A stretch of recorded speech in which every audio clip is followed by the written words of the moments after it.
शेतकऱ्यांसाठी एक महत्त्वाची बातमी समोर येत आहे व तसेच पीक विमा संदर्भात एक नवीन अपडेट देखील समोर आलेले आहे। त्या संदर्भात आपला आजचा व्हिडिओ होणार आहे। तर चला व्हिडिओ सुरू करूया। पीक विमावरून राज्य सरकारची चिंता वाढल्याची असल्याचे सध्या म्हटले जात आहे। कारण अवर्षणग्रस्त शेतकऱ्यांना पीक विमा कंपन्यांनी पीक विम्यापोटी 25% आगाऊ रक्कम देण्यास नकार दिला आहे। जर पीक विमा कंपन्यांनी असाच पवित्रा घेतला तर शेतकऱ्याच्या मोठ्या रोषाला सामोरे जावे लागण्याची शक्यता वर्तवली जाते।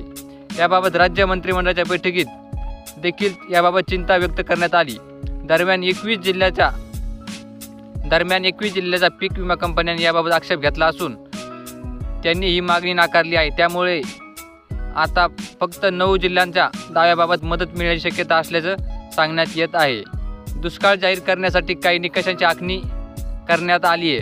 त्यासाठी सतत 21 दिवसाचा पाऊस नसणे ही नोंद असणे हा देखील एक निकष आहे। पण बहुतांश कंपन्यांनी हाच निकष दावे फेटाळताना वापरला आहे।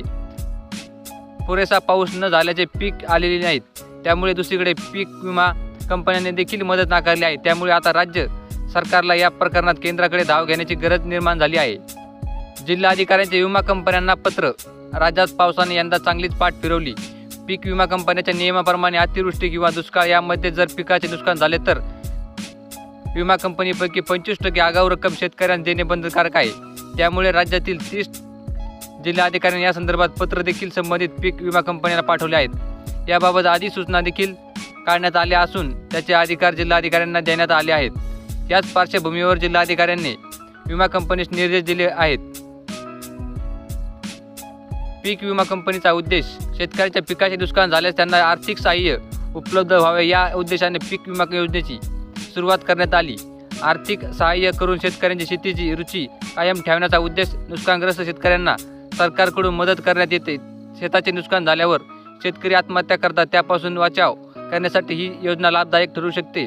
दरम्यान शेतकऱ्यांना शेतीसाठी प्रोत्साहन करणे हाच या योजनेचा मुख्य उद्देश आहे। दरम्यान राज्यात पावसाने पाठ फिरवल्याने शेतकरी हवालदिल झाल्याचे पाहायला मिळत आहे। त्यातच आता पीक विमा कंपन्यांनी देखील पाठ फिरवल्याने पुन्हा एकदा शेतकरी देखील संकटात सापडण्याचे चित्र सध्या आहे।